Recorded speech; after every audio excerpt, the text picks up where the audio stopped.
कुछ इस तरह जिंदगी को आसान कर लिया मैंने। किसी से माफी मांग ली और किसी को माफ कर दिया मैंने। नमस्कार, अस्सलाम वालेकुम। मैं फिरदौस आपका स्वागत करती हूँ अपने channel Firdaus the life coach में। वाकई अगर अपनी जिंदगी को आसान करना है, सुकून से रहना चाहते हैं, तो जाहिर सी बात है बहुत सारी चीजों को छोड़ना पड़ेगा और बहुत सारे लोगों को भूलना पड़ेगा, माफ करना पड़ेगा। क्योंकि अगर हम लोगों की गलतियों को अपने दिल में रखेंगे और अपने मन के अंदर रखेंगे और उस बात पे बार बार सोच सोच के अपने आप को तकलीफ देते रहेंगे, तो जाहिर सी बात है कि जिसने तकलीफ दी है, हो सकता है वो तो भूल भी गए हो या भूल भी जाए या उसे पता भी ना हो कि उसने क्या तकलीफ दी आपको। लेकिन अगर आप बार बार अपने मन के अंदर रखेंगे और उस चीज के ऊपर बार बार जोर डालते रहेंगे और सोचते रहेंगे कि उसने मेरे साथ ऐसा क्यों किया, ऐसा क्यों हुआ और न जाने क्या क्या, तो जाहिर सी बात है दूसरे को तो पता भी नहीं है, लेकिन आपके साथ कुछ ऐसा ना हो जाए कि जो जिसके बारे में आप कभी सोच भी नहीं सकते। तो इसलिए जिंदगी को आसान करिए, मुश्किलों को आसान कीजिए, ज्यादा मत सोचिए, बहुत ज्यादा अपने इस मन पे जोर मत डालिए। क्योंकि जितना सुकून रहेगा उतना इजी रहेगा और उतनी ही आसानी से जिंदगी को खुशी खुशी जिया जा सकता है। क्योंकि हम जब बहुत सारी उम्मीदें करते हैं और बहुत सारे बातें जब सोचना शुरू कर देते हैं किसी के बारे में, चाहे वो दुख की हो, चाहे वो कैसी भी हो, तो कहीं ना कहीं हम अपने आप को तकलीफ दे रहे होते हैं। तो इसलिए मैं यही कहूंगी कि खुद को माफ कीजिए, खुद को हील कीजिए।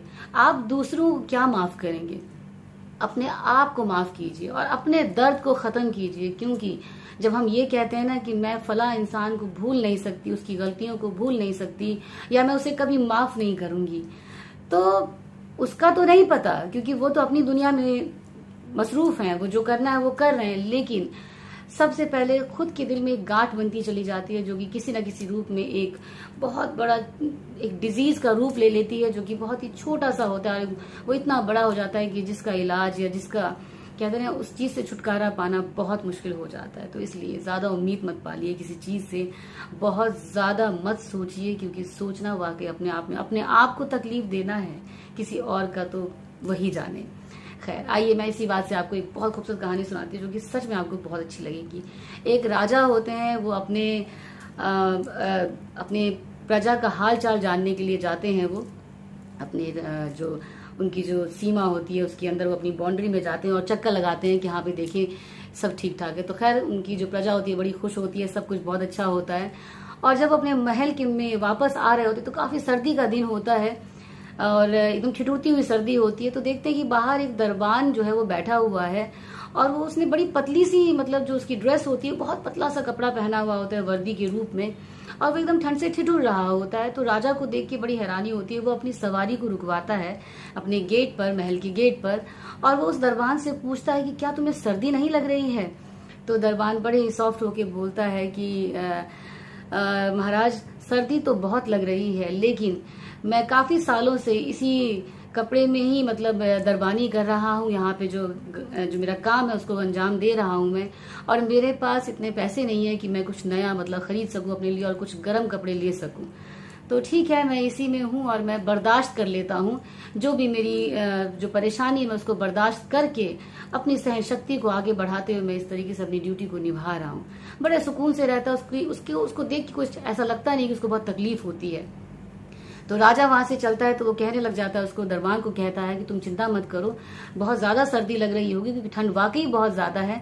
तो मैं एक काम करता हूँ, मैं तुम्हारे लिए भी कुछ अपने यहाँ से गर्म कपड़े भिजवाता हूँ मैं। ठीक है। वो जो दरबान है वो बहुत खुश हो जाता है कि चलो ठीक है। एक उम्मीद उसको आ जाती है कि अब राजा जाएंगे तो मेरे लिए कुछ गर्म कपड़े, गर्म वर्दी जो है वो मेरे लिए ड्रेस जो है वो भिजवा देंगे। खैर जो राजा हैं वो महाराज जाते हैं अपने महल के अंदर और वो किसी काम में बिजी हो जाते हैं अपनी दिनचर्या में, तो वो भूल जाते हैं। और जो दरबान है इधर, जो गार्ड है, वो वेट करता रह जाता है कि अब आएंगे वो गर्म कपड़े और अब आएंगे।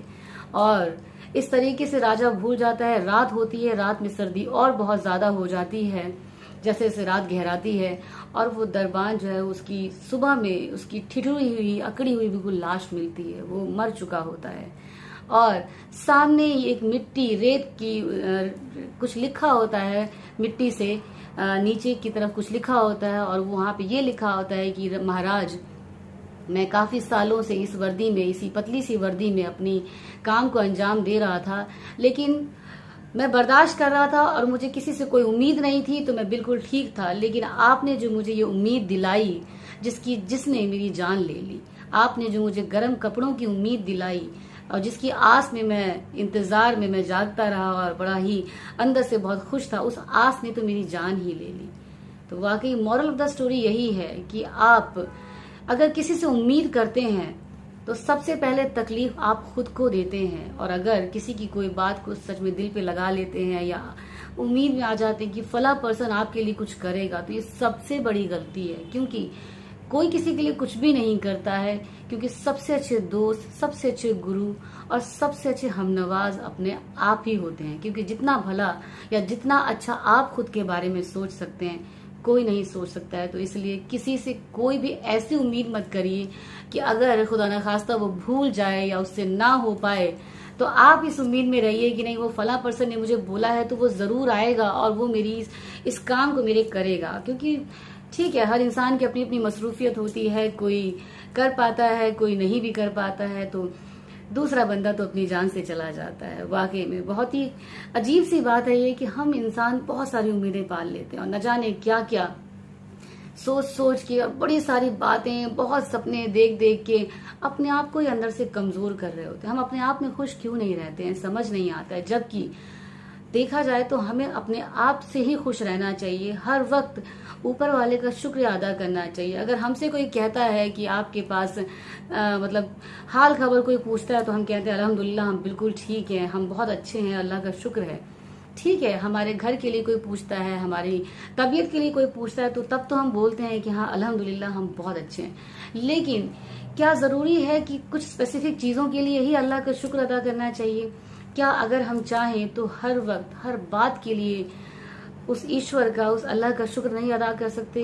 क्या इसमें अल्लाह का शुक्र नहीं है कि हम बोल रहे हैं, जो हमारी जबान अभी चल रही है, ये भी अल्लाह का शुक्र है कि वाकई चल रही है और मैं अपनी बात आप तक आपको पहुंचा पा रही हूँ। जो मेरी आंखें देख रही हैं कि मैं अगर सुबह में उठी हूँ, जब भी मैं अपनी आंखों को खोलूं तो मैं देख पाऊं इस दुनिया को, इस खूबसूरत दुनिया को, खूबसूरत लोगों को, खूबसूरत रिश्तों को, तो ये भी एक अल्लाह का शुक्र है। मेरी सांसें चल रही हैं, ये भी अल्लाह का शुक्र है। उसका शुक्र तो हर बात में करिए, ना कि ऐसे छोटी छोटी चीजों से कि किसी ने कुछ कह दिया या किसी की कोई बात आपको बुरी लगी, उसको दिल में बिठा के इतना दुख ले लीजिए आप कि उस दुख में इतने डूब जाइए कि पता ही ना चले कि आप क्या कर रहे हैं। इतना नहीं खोना चाहिए, क्योंकि शुक्राना अदा करने के लिए तो बहुत सारी बातें हैं।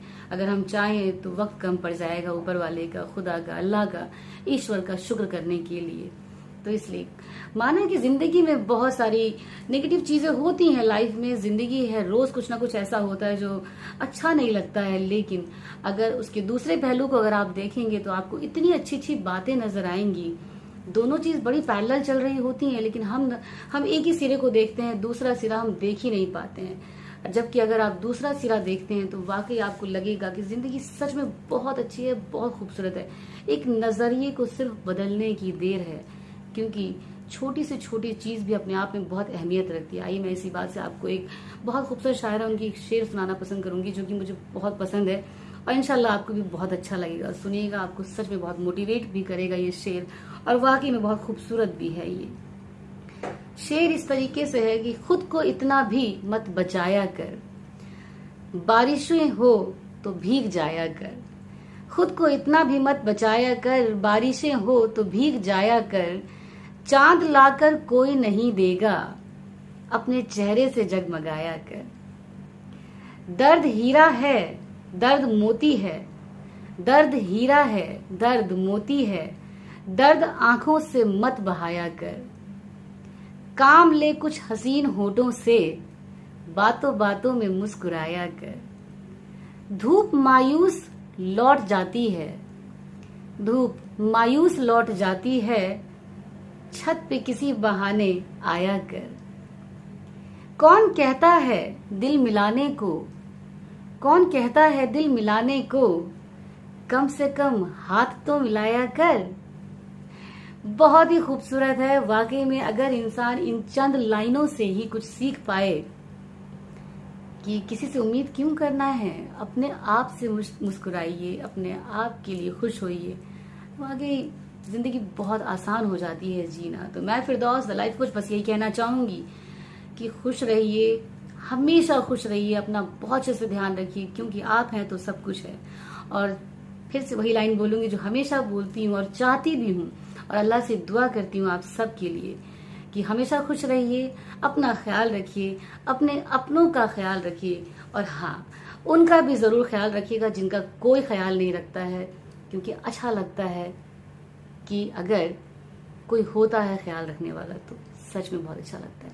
चलिए, इसी बात से मैं चलती हूँ और आप सबका बहुत बहुत शुक्रिया अदा करती हूँ। यूं ही साथ बने रहिए और इंशाल्लाह फिर से जरूर मिलेंगे कोई खूबसूरत कहानी के साथ और एक नए मोटिवेशन के साथ। बहुत अच्छे से ध्यान रखिएगा और चलिए चलते हैं। अल्लाह हाफिज, शुक्रिया, नमस्कार, थैंक यू।